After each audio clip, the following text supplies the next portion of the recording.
20 specialists, no answers. A 10-year-old girl signing for help in a language nobody bothered to learn. And a father with all the money in the world who couldn't buy the one thing that mattered. Someone who would actually listen. That was the room I walked into at 10 p.m.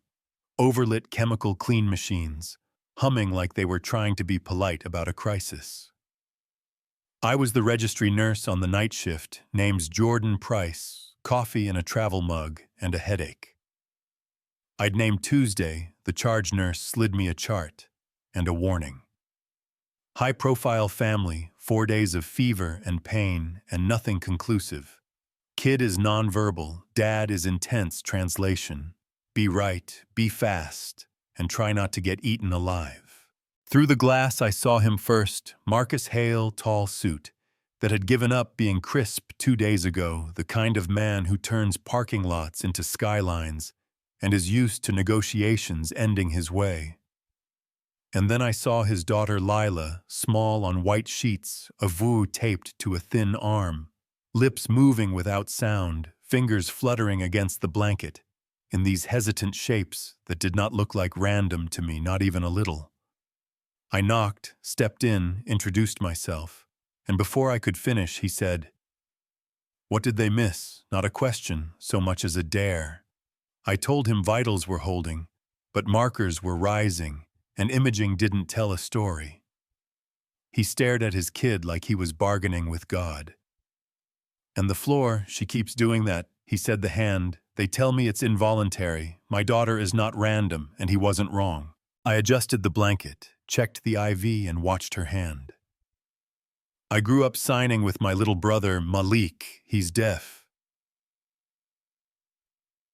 My hands to think I've seen panic signing, and petulant signing, and please for the love of everything, hear me signing. And whatever Lila was doing, it had grammar, it had rhythm, it had need. I got in.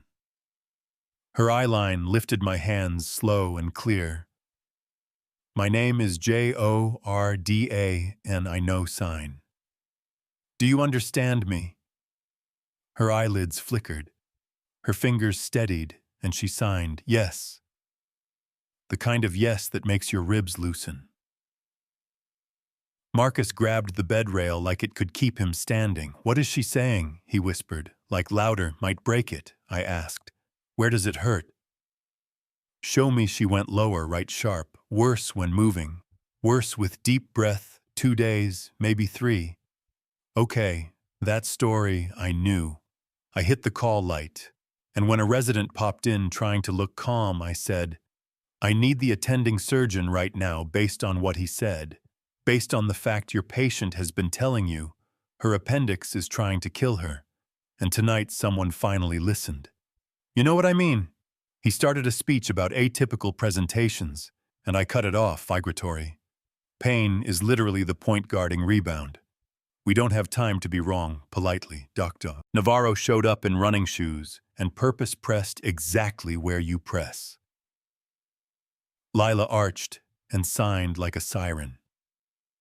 And that was that consent. Antibiotics, gurney doors, and a tiny hand catching mine. "Thank you." "You heard me," I signed back. "I won't leave." And we both pretended it was a promise no one could possibly keep.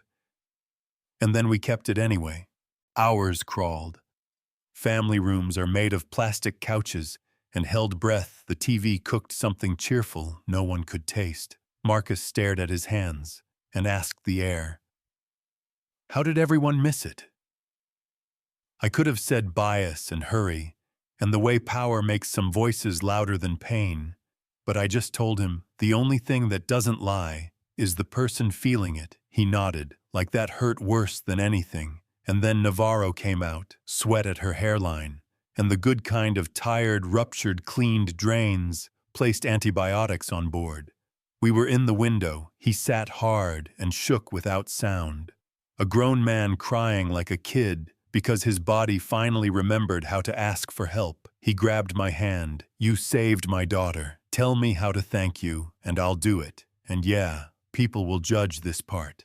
But here's the truth, I didn't save her alone, and he couldn't fix the last 4 days. But he could fix some things. Loans and medical bills and the part where I was working 2 jobs and sleeping in my car twice last winter. Generosity isn't always a trap, sometimes. It's what community looks like when somebody with resources decides to use them. So I said, pay attention. Learn her language, put her in rooms where she never has to apologize for it. And if you want to help me breathe, I won't pretend I don't need air. By sunrise, my debt was gone. By afternoon, I had a contract to manage Lila's recovery and teach ASL at the house by dinner. He had a list of interpreters and tutors and a face that looked 10 years younger. And yeah, that happened. And also boundaries still existed. I came in at 8, I left at 6. And in between, we built this small, ordinary miracle short hallway, walks and drain checks, and a whiteboard where Lila drew her pain in color. Marcus sat at the table every day and signed with us. He was terrible and he didn't quit.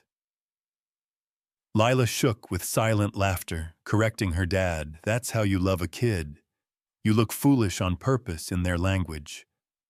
Not everybody clapped at his company. A board member named Carr smiled at me like charity and said, Mr. Hale, we respect your personal situation, but putting a nurse in front of the board is irregular. And I smiled back with all my teeth and said, irregular is a 10-year-old signing help for 4 days, while 20 specialists call it noise.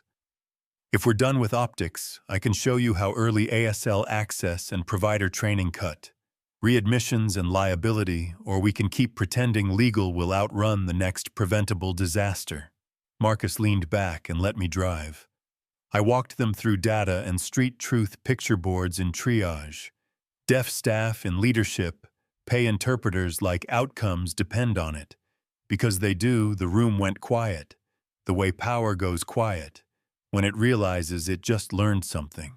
Carr cleared his throat and said, compelling, which is rich guy for, I was wrong. At school, the resistance wore yoga pants. A mom named Voss pulled me aside. It's not that we don't care, she said right before saying the thing that proves she didn't. But it's unreasonable to expect our children to learn sign language. It's not practical. I kept my voice soft, because my temper can break glass. Practical is a child typing on an iPad, while everyone talks over her. Practical is a hospital that almost killed her, because basic ASL wasn't in the budget. Maybe practical has done enough damage. 3 weeks later, her kid was at our lunch table asking Lila how to sign friend. We found joy. Lila's sign club filled so fast we had to move rooms. Malik came by and taught her slang and little flexes that made the language feel like a secret handshake she finally got to return. Marcus started playing piano at night, grief working its way out through his hands. Because that's what it does when you give it a job. And then the twist, backyard dinner under string lights. The night before the wedding party, we were throwing just because the world finally felt soft. A neighbor dropped bake sale cookies. Nobody checked labels. 5 minutes later, Lila grabbed the table edge, lips going pale, then blue, breaths high and tight, hands shaking without grammar's hall. 911. I said, I went to the floor with her legs elevated, airway monitored, counted a rhythm that scared me, no rash yet. But the clock was mean. Marcus, emergency kit. Office EpiPen now. He ran like the house could burn down. As long as he came back with the right thing. He did. Cap off, thumb, clear. Orange to thigh. 10 long seconds, and that quiet right before a human decides to keep living. Then she gasped, and color crept back. Ambulance ER tree nut allergy new plan. 2 pens in every bag. School notified pantry, labeled like a stop sign. And in the bathroom, I stared at myself and shook and told the mirror, you did it, then went back out and translated relief into a father's arms. People think the win is the day the fever breaks, but the real win is the boring table you set every evening for the same names. We came home and kept building. He started asking me to stay for dinner, then asking me to stay. Have rules about bosses and boundaries. I also have eyes and a heart. We crossed lines carefully, with consent and clarity and Lila's blessing. He knelt in those same backyard lights and asked me to marry him. And kneeling is a silly tradition until a man like that does it in front of a girl like mine. The garden wedding was small and loud, in all the right ways. We signed vows and said them aloud too. I adopted Lila because love is real with or without paper, but paper keeps you from arguing with strangers. The foundation launched weekend trainings for ER nurses, laminated picture boards in triage. Interpreters paid like outcomes, a summer camp upstate, where deaf and nonverbal kids are not different, because everybody is. Malik runs a tech lab there and staffs it with the kind of nerds who build bridges in code. Not everyone was gracious at a gala. A man called me the live in help. Marcus introduced me as his wife and the architect of programs. Saving them millions at school, a dad insisted. Inclusion was political until his son came home finger-spelling. Thank you, after Lila tutored him in math, she got bullied once and signed some words she learned from Malik that I had to pretend I didn't know. In front of the principal, we talked about angry being valid and language having consequences. She apologized and then taught that kid how to sign, "Sorry, that's the world I want." Sometimes people ask if I took a shortcut, like marrying a rich man solved what other folks still fight. I hate the question, and I love it. Because here's my answer. Money didn't make me a good nurse, and debt didn't make me noble. Pride never paid a co-pay, and ease isn't a sin. If you turn it into shelter, I said yes to safety and love, and then used every inch of that yes to build more of it for people who won't ever step inside our house. That isn't a shortcut. That's stewardship. You can argue with me in the comments. I'll be there.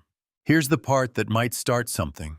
When Lila got sick, 20 specialists did their jobs and almost missed the only thing that mattered, because it didn't speak in their language. We live in a culture that treats loud as true and fluent as smart and expensive as correct. The fix isn't magic. It's humility and translation and time. It's making the first question in any room. How do you communicate so I can meet you there? It's calling nurses, clinicians, and paying them like survival rates can feel it. Because they can.